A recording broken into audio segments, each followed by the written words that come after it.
Welcome to the All the Stuff podcast, where we jam about money, clutter, and food, and the real stuff under this stuff.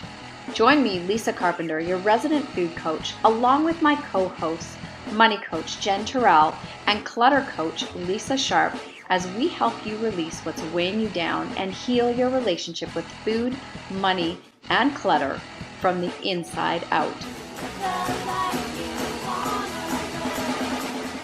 Okay. Welcome to today's episode of All the Stuff. I am Jen Terrell here with my co-hosts Lisa Carpenter and Lisa Sharp. We are here to talk about food, money, and all the stuff in your life, the clutter, the physical things. Today we're going to talk about just in time versus just in case. So I came across this phrase in a productivity book somewhere, and it was referring to what Toyota brought to the U.S. manufacturing industry for autos. In terms of American manufacturing had always stockpiled lots of stuff, invested in lots of equipment, kept lots of parts. And what the Japanese model brought was having things arrive just at the time they're about to be used, which meant you didn't have to put all the money into stockpiling things. You didn't have to have them stored, which costs money. They didn't go bad like all the little rubber bits that you need for your cars, the belts and all that. If they're stored for too long, they can perish. So it ended up saving huge amounts of money and really streamlining the auto industry. So I'm thinking about that in terms of our own lives. Where do we get things just in case that we maybe should think about implementing just in time instead? And we had a little discussion before we hit record with Lisa Carpenter talking about some things. And Lisa Carpenter, do you want to start on this? Oh, I'm like notorious for buying things just in case. Not just in time. And this has been a pattern I've really had to look at because it's so impacted my bottom line financially. So right now, everybody knows I've been very open and honest talking about where I'm at in terms of my debt repayment and the commitment that I've made to myself. And part of that means that I have to, before I make a decision to buy something, I have to sit back and go, is this in alignment with what I need right now? And it's uncomfortable because I'm so used to just buying it, and then I'll look at it, right? So the things that I'm learning right now that are important for me are SEO and Facebook ads. Like those are at the top priorities for me right now in my business. I just had a weird thing pop up on my screen. So, but what I was talking to you guys about is with having a couple of VAs working for me now and my business growing, and there's all these things that need to get done, I'm struggling to manage all the moving pieces. So I was talking about, do I need to hire an online business manager? So basically someone that can extract everything from my brain, get it organized, and then, lead my team. Because leading my team has been like adding another job to my plate. And I have a hard enough time leading myself. But I'm really sitting back thinking, okay, this is something I may want, but is right now exactly the right time? Or do I need to wait a couple months and really just sink into what I need and creep on different people who are doing these things? And it is uncomfortable because I am, again, unraveling that. And the other piece that came up was there's money in my bank account. And there's this I was sitting with how uncomfortable, and this is going to sound so odd to a lot of people listening, but it's a true story. This happens because I've always been like break even. Because I'm sitting with money in my bank account, I realized last night how uncomfortable that makes me. Like when I look at the balance, I'm like, oh. So I'm wondering how much that's tied to all of a sudden now I need a business manager, it's right? So important. Like, I can get rid of that money, which right. People would say, well, why would you want to get rid of it? That doesn't make any sense. Trust me, when you have money stories, it's the same as with food. It's like women will lose weight and all of a sudden they're like, oh, well, I'm down 5 pounds. Or before people start my program, they'll make sure that they eat everything they love before they join because they're going on a diet, which they're not. But it's that mentality, right? So, oh, help me, ladies, please. Give me some insight. And, even with stuff, I buy stuff that I don't need because I might need it. When I travel, like my goal is to go to Miami with a rollerboard. And I'm just like, how can I not bring my blow dryer, which takes up half the damn rollerboard? Because I want to get to that place of not feeling like I got to bring everything because I might need this. Because that's how seriously, what did I take? 6 pairs of shoes to Kelowna? I did wear all of them, but I didn't have to. Wow. Yeah, you guys have caught me on like a stellar day for this conversation. Well, that is fantastic. And Lisa Sharp, I know I should let you go next, but I just wanted to pop in and talk about hiring a team before you're ready for it, because that's what I did a year ago. A year ago, I was like, okay, I have my website. I'm doing this financial thing. I'm talking to women about money, feminist finance, and I still had a lot of other things on my plate. We were still running the ranch. I was writing for a couple different places. I was with my kids, and I was like, I don't want to waste all the time like having to build things really slowly. So I went to Jo Gifford, who I adore, and I ended up hiring her Team Dextiva, which was Tara and Alejandra, who are fantastic, to do stuff for me. And the thing was, I didn't have the stuff to warrant them doing. I wasn't launching. I didn't have big enough things. We got a workflow down. We got my podcast launched. We did different things. But the truth is, I wasn't ready.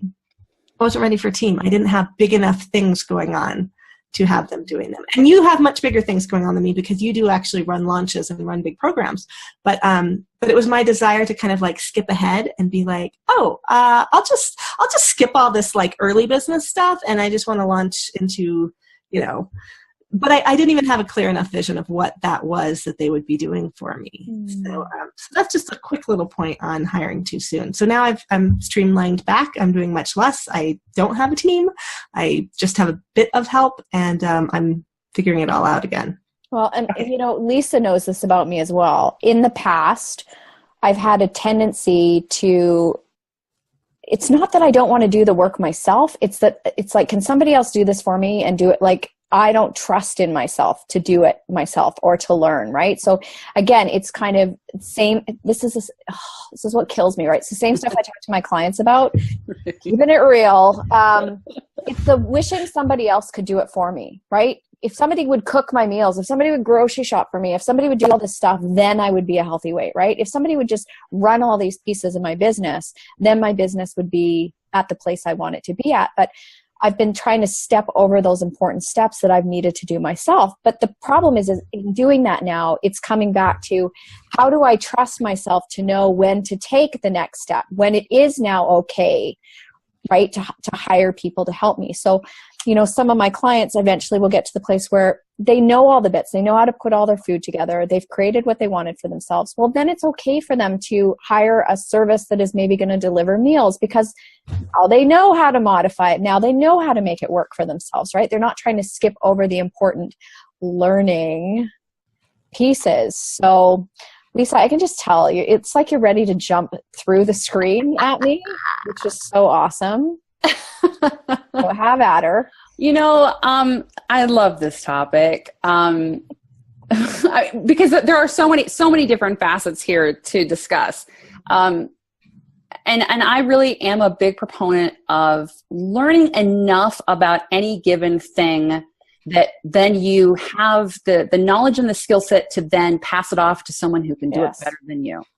Yes. So that's true in business. That's true in homestead stuff. That's true in work. If we're always just passing stuff off to other people, we're disempowering ourselves. On the flip side of that, if we're trying to do all of the things all of the time, then we'll just, grind ourselves into nothing. So you got to kind of, and that's like one of those tricky, like balance things, right? Like, it's just an elusive balance. There are some points of your life when you're working your butt off and you're learning all the things. And then other times when you're like, okay, I got it. I don't have to know every single detail about how this thing works. So, but it really is important to sort of look at those stories, like you said, is it really, do I really need to spend the money on X, Y, or Z? Do I need to spend the money on this service? Is it actually going to make my life easier, better, more enjoyable, whatever?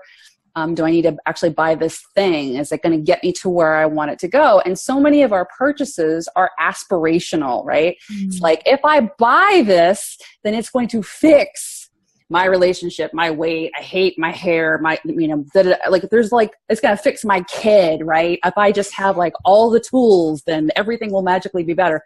And stuff is tools, right? correct grammar, but you know what I'm saying? Like, stuff is actually, those are tools that we use in our lives that can better our lives. But we get so caught up in that process because there's a high from it, right? There's like this, ooh, this could happen if I buy this thing, if I buy this program, if I buy, you know, these services or whatever. And we're not really just sort of sitting enough and trusting ourselves enough and listening to ourselves. We're getting kind of pulled in all these different directions because it's like we're getting all of these messages that we would be doing better in all of these different facets if we just bought the thing. Well, that's just marketing. It's just marketing 101, right? It's like, you know, we're being, you know, pushed a so-called need when there really isn't one. So, you know, just getting kind of quiet with that and paying attention. I mean, it's always my answer, right? I'm kind of boring that way, or one trick pony, but listen to yourself. And it's like, what's actually going on here? And, you know, and the flip side, I'm actually a chronic underbuyer. So, Gretchen Rubin, whom I love, she has The Happiness Project. Yeah, the Happiness Project. Thank you. One of the things that she talks about is, are you an underbuyer or an overbuyer? And both of them really have their own pitfalls, right? So you think like, if you're an underbuyer, you know, great, you're saving more money and all of that. But I'm an underbuyer and it's really stressful. And I just realized this about myself pretty recently. Like, we live in a really small house. We don't have a lot of storage. I don't like having a lot of stuff. I don't like dealing with a lot of stuff. I lean towards minimalism. But it means that I'm always about to run out of shampoo. I'm always about to run out of toilet paper. I'm always about to run out of, you know, like, and like the stress of like, we have 2 more rolls of toilet paper. Somebody has to go to the store. You know, it's like, and I actually had to consciously, like, I even put a note on my phone, swear to God, on my screensaver that's like, it's okay to have more than enough. So there really are flip sides to this, and they really are our internal stories. So like, I was creating a lot of unnecessary and undue stress for myself by not buying enough. So I have been practicing buying one more. So Lisa, I said this to you in the e-group recently. I was making a joke about how much yogurt that I have in my house. This is why.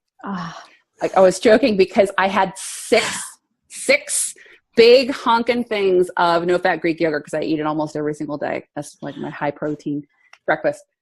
But I just kept buying it because I was in this mindset. I was like, okay, I'm just gonna make sure I always have enough. And so I kind of went overboard. I'll definitely eat all the yogurt, but you know, that's a novelty for me. That's the extreme opposite, right? Like, normally I don't have a lot of food to throw out because I'm just always buying just enough, and we go to the store a lot. So you know, there's two sides, right? Yeah.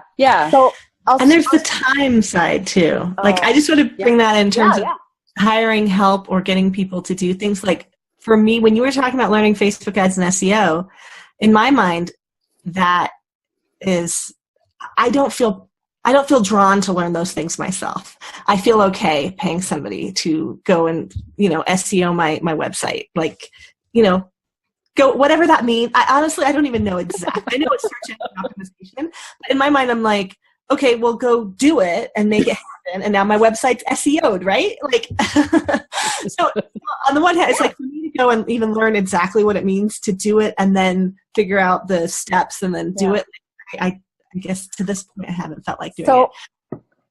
This comes back to me, you know, because I need to learn and then say, okay, this isn't my wheelhouse. I need to pass it off, but I have to have an understanding. So SEO, and I won't get into it. It's not just about SEOing your website, right? It's actually about making sure people can find my content. Because if people can't find my content, then they don't find me. And then I can't do what I do, which is change lives. And the reason I'm saying this is because I'm going to tell you guys a story that's happened very recently about my business. I was really struggling. So building out the nutrition side of my business and my EAT program and my feelings in food, it's been a labor of love.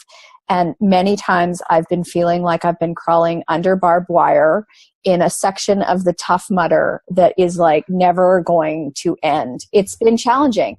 Yet the people who come into my program, they love it. It changes their lives. So I've never given up on it. But there have been many times where I've been like, God, this is horrible. Like, which is why I keep investing money, because I believe in the program. So what happened recently, though, is I got to this place of feeling incredibly resentful. incredibly resentful of my business because it's like this teenager that needs more, needs a new shirt, needs new shoes. Now it's going to the dance. Now it needs a, lunch out. And, oh, I grew 2 inches again, Mom. Nothing fits. I need a whole new wardrobe. That's awesome, right? I need a new bed. My single bed doesn't fit because I'm over 6 feet now. Well, that's great. Can't we just like smush you up so you fit? So this is how I was starting to feel about my business. Like it always needed something, a copywriter, a sales page, a thing. And so I was sinking into these feelings of resentment, which I didn't want to sink in. And I felt like I was trying so hard, like I was throwing life rings to people who were in the water saying like, I'm so struggling with food in my body. Well, here's a life ring. No, I'm just going to keep splashing around, right? So I pull the life ring back in and toss it again, which is exhausting. So this is why these feelings of resentment had built up around my business. And I had to sit with my coach, excuse me, and have a call because I was also looking at my debt and how my debt was tied to my business because I'd spent so much money on the things and the stuff and to make it all work. Yet it felt like it wasn't working for me. And how I've made peace with it was being able to sit back with my coach and stripping down like every single investment, even if I didn't finish the course or do the course, I may not have learned what I needed, what I thought I was going to learn, but I got out of it exactly what I needed. Like, I've got a coach right now, and what I thought I was going to get out of it is not what I got out of it. And it's not anything against the coach. It's just there were different lessons there for me to learn that I was not aware of. Expensive lessons. It's been an expensive lesson to learn some of these things. And now sitting back going, okay, well, where do I go from here? So every dollar I've spent on that program thinking like I keep giving it money. I was never giving the program money.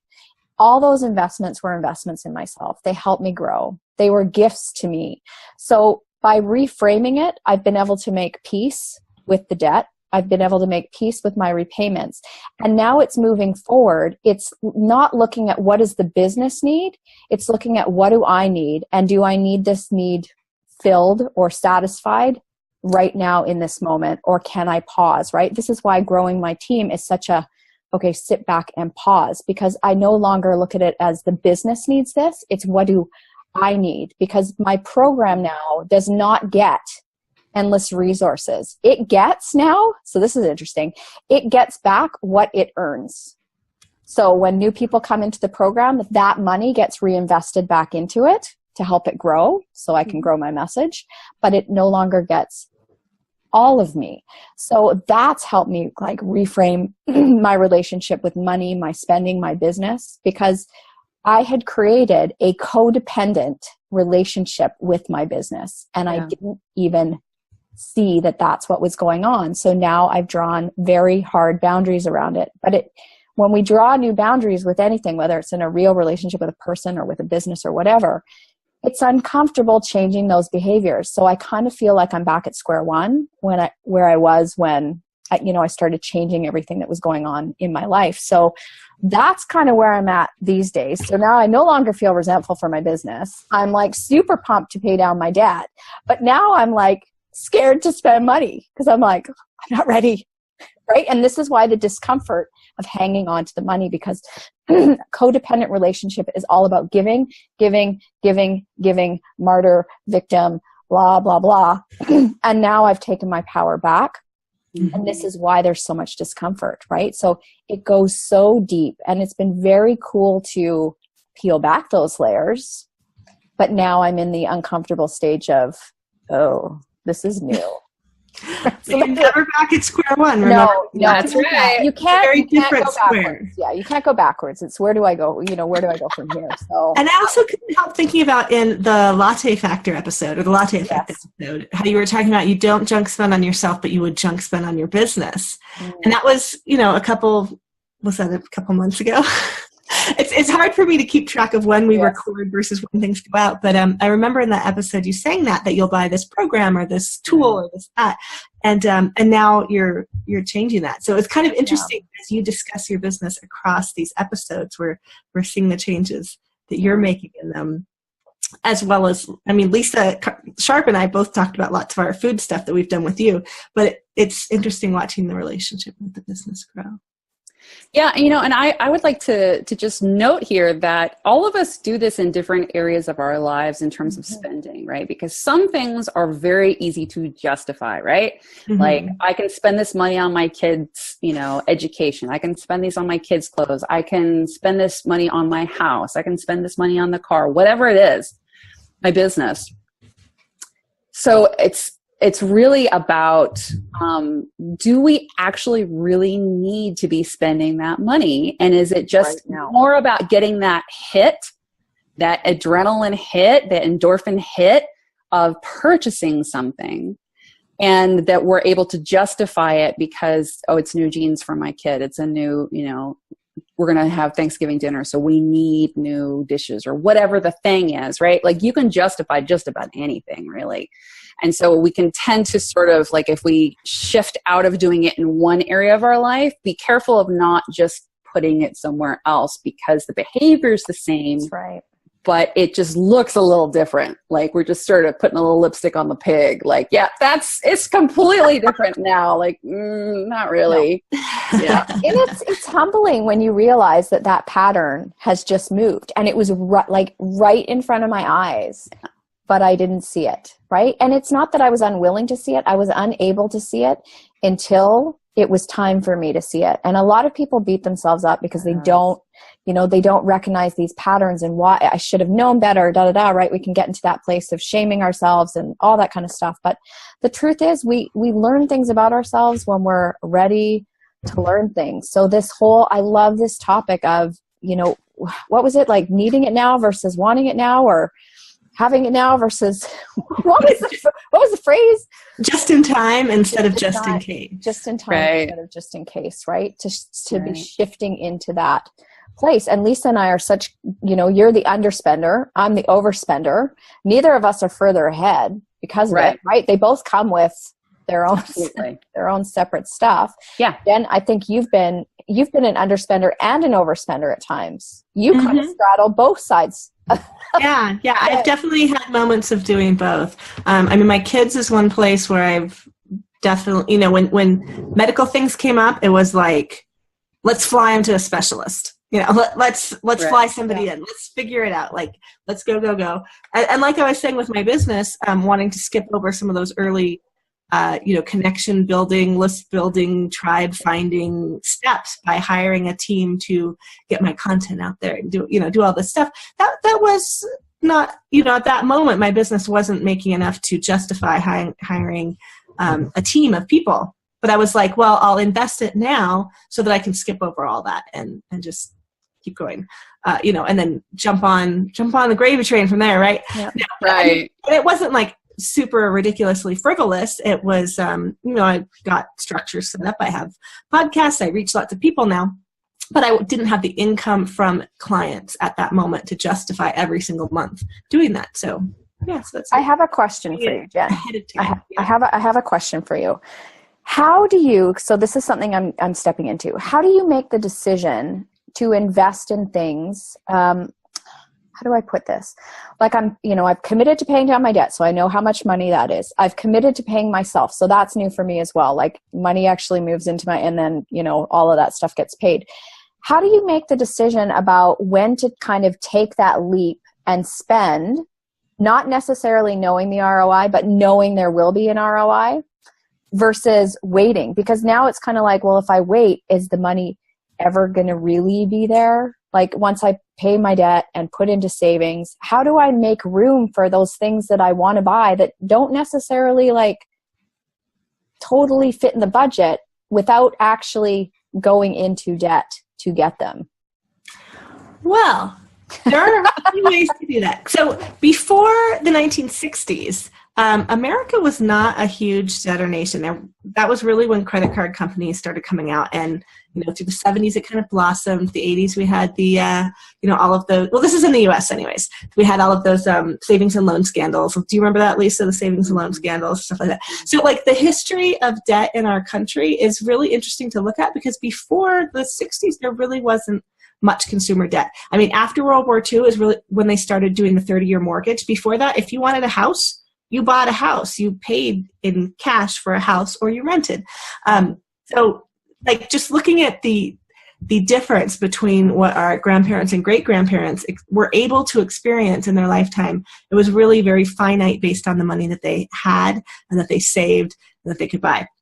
And I feel like an interesting thing that's happened, again, I'm basing this most in the US because I haven't really studied it in Canada, but over the last 30 years here in the US, salaries have really stagnated, but people's standard of living has continued to go up because we've been able to debt. We've been able to buy bigger homes and have bigger mortgages and also have lots of credit card debt. So one way to do it is to flip back to waiting until the business has made the money, the cash is in the account, and then decide how much of, what percentage of that goes to profit, what goes to your salary, what goes to taxes. You have to figure that in, of course. But that's hard for us to do now because our entire society has gotten based on being able to spend ahead, spend into the future. So that probably wasn't an answer that you wanted. No, but you know what? It's really interesting because it tugs on the, am I willing to be uncomfortable? Am I willing to save up the money before I do stuff? Am I willing to, like Lisa said, let go of that hit of instantly buying things, right? That instant gratification. Because now even, with paying myself, that means I'm paying more tax. So that was an interesting thing that came up. Like, oh my gosh, I'm going to have to pay all this tax now because I'm making more money. Well, that's a ridiculous reason to not make more money, people. Because I want to pay more tax because I want to make more money. And also, while, buying stuff for your business gives you write-offs, putting it onto a credit card doesn't mean that there's not tax involved. Like paying off your credit card debt is not a write-off. The original purchase of the thing is the write-off. Yep. So if you write off the purchase of it in the year that you make it, but it takes you quite a few more years to pay it off. It's not like the credit card. The interest can, in some way, right. They probably negate one another, wouldn't they? In most cases. Well, I'm saying so say you buy $90,000 worth of something on credit in 1 year. Which is, I'm putting that out there because I had this talk with Kendrick Shope on my Financial Fluency podcast where she talked about her business going almost $100,000 in debt when she was really building it. Mm. And then, so she wrote off tons of, she had a big 6-figure launch. She hardly made anything. She made like 9,000 and something on her first 6-figure launch, she said. And I was so proud of her, not proud, I was so pleased that she was willing to talk about this on the podcast because I think people who see the level of success that she gets to, she makes a lot of money on her launches now. To know that the first one cost her that much is pretty amazing. So she can write off all of the expenses off of her against the income that year.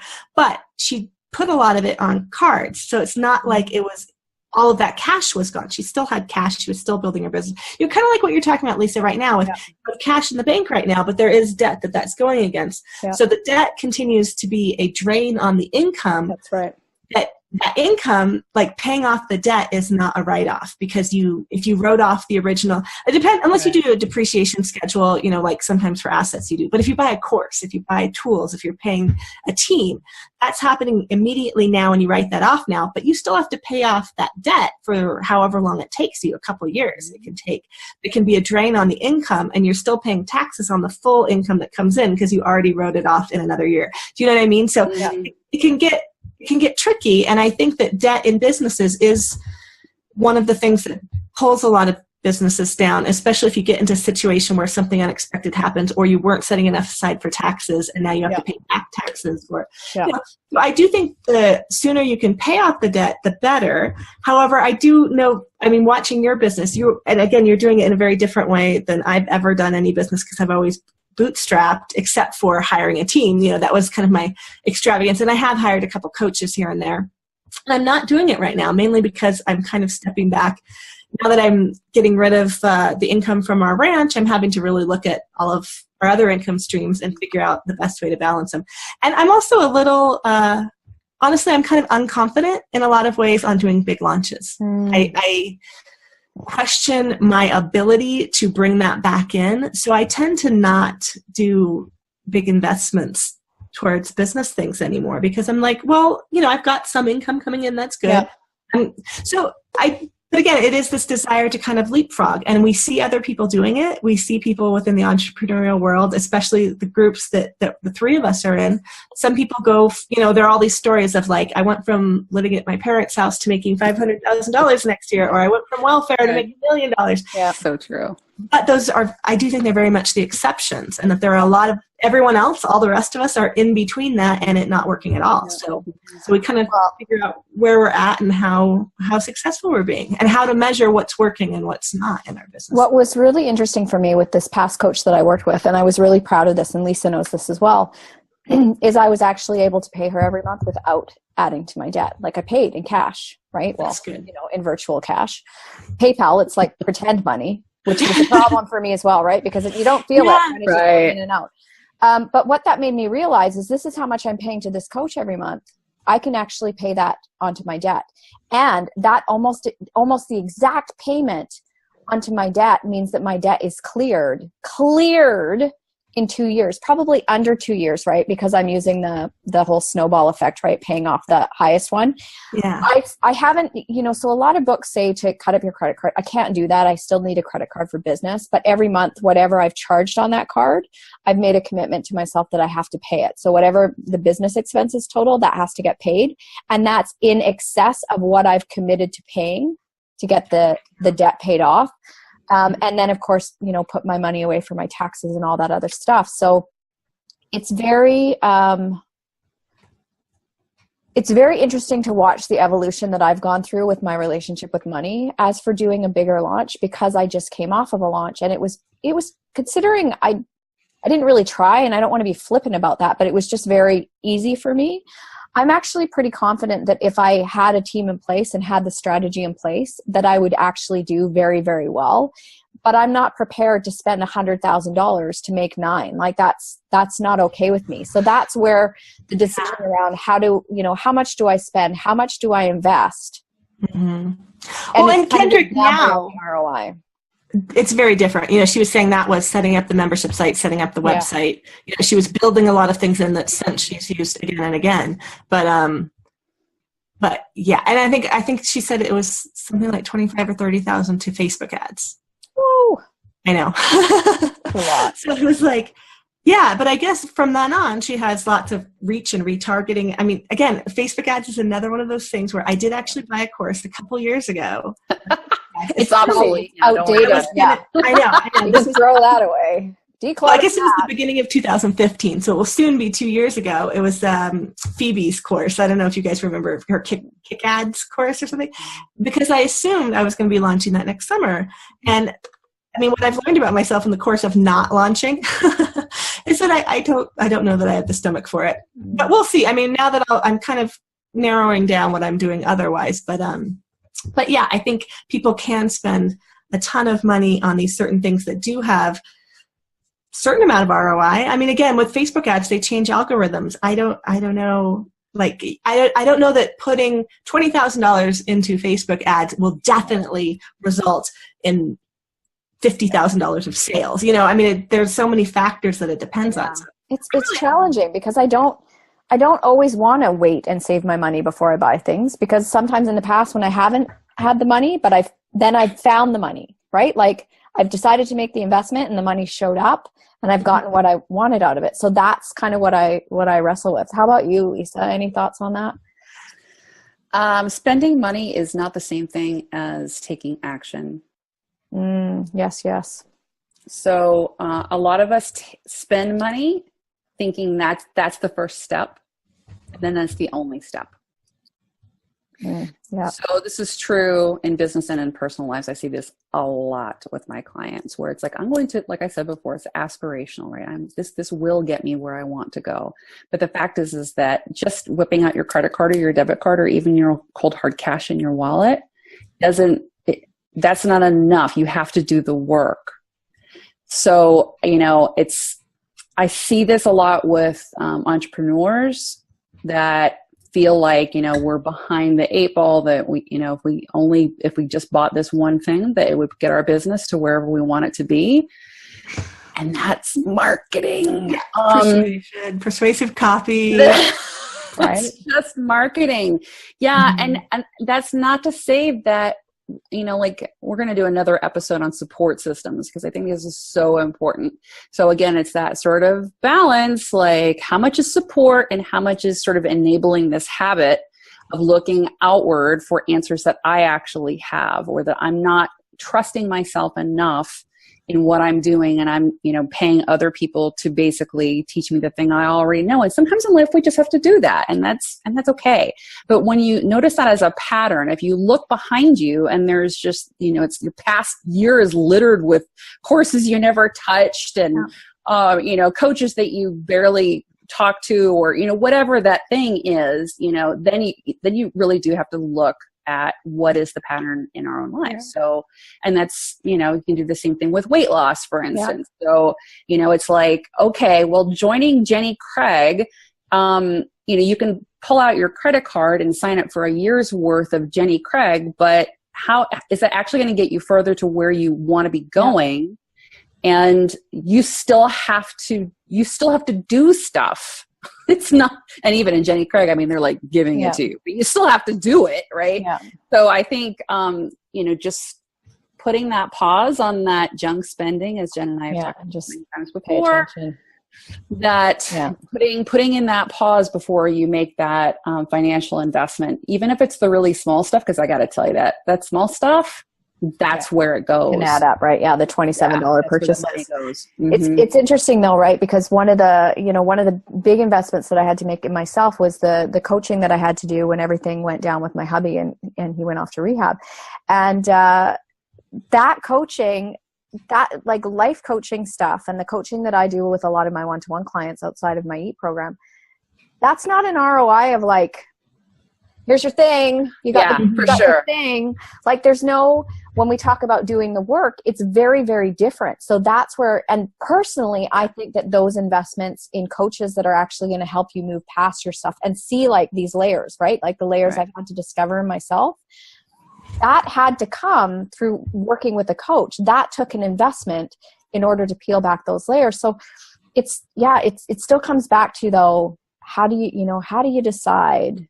For me personally, I've committed not to debting anymore. So it's pretty much cut and dry. I've said like I'm a debtor. That's a problem for me. Just like some people are overeaters, some people are over shoppers, whatever it is. But it's really unique to every single circumstance. And clearly I'm still trying to find my way. And I'm sharing it now with the entire world. So I'll probably have a vulnerability hangover from this episode.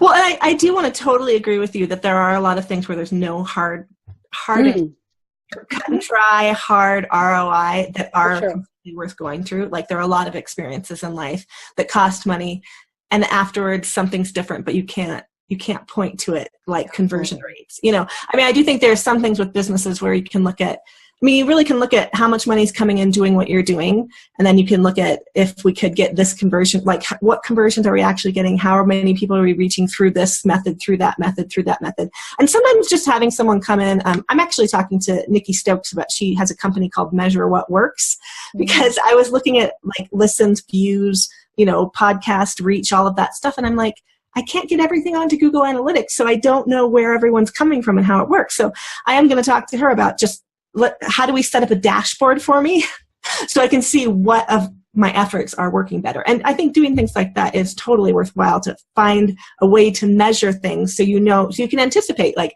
okay, if I'm doing this much of this thing, if I do it twice as much, will I get twice as the conversion? Some things that's totally true. Some things it's just a numbers game.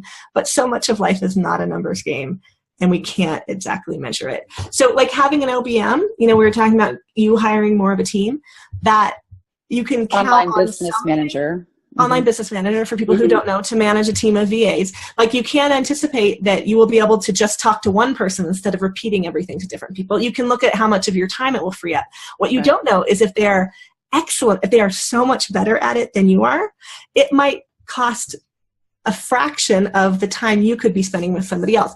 But it's hard to know that until you get into the situation and really figure it out. So while I'm not saying, no, Lisa, don't hire a team until you get to this certain income rate, I'm also just saying, like, you kind of have to look at the overall picture of what's important to you with your money and your business.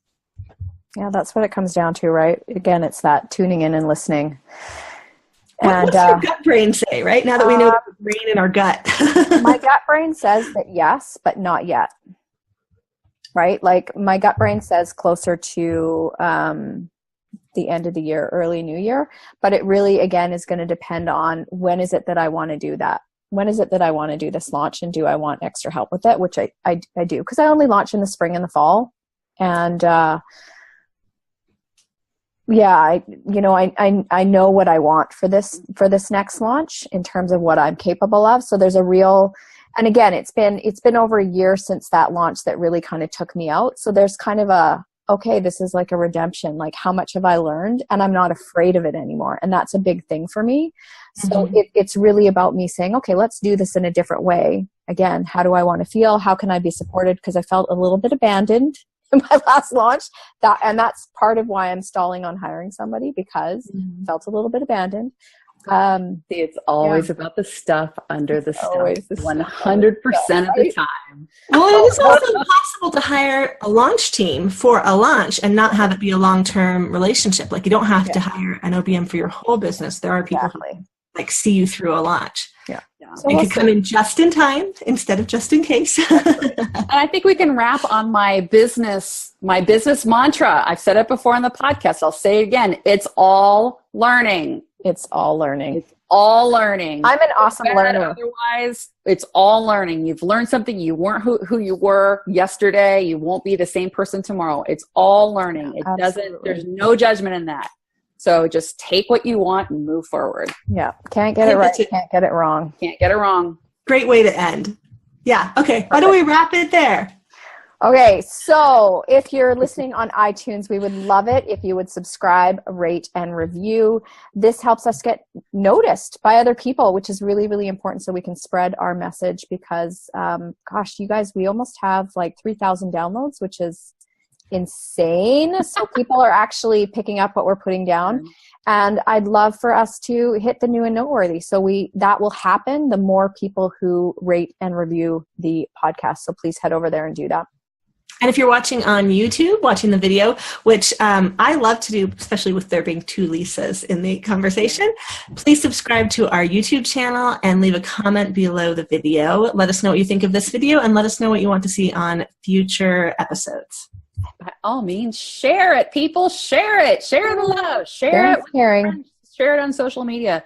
That's really how we'll get to spread the message. Yeah. And please come over to our All the Stuff podcast Facebook group. It's a private group. It's free. And we have this really cool community of like-minded women in there that are really interested in all of these things that we're talking about. We carry on the discussions over there, and it's a great place to share your wins and talk about what's going on in your world, because we want to know. Come join us. It's awesome.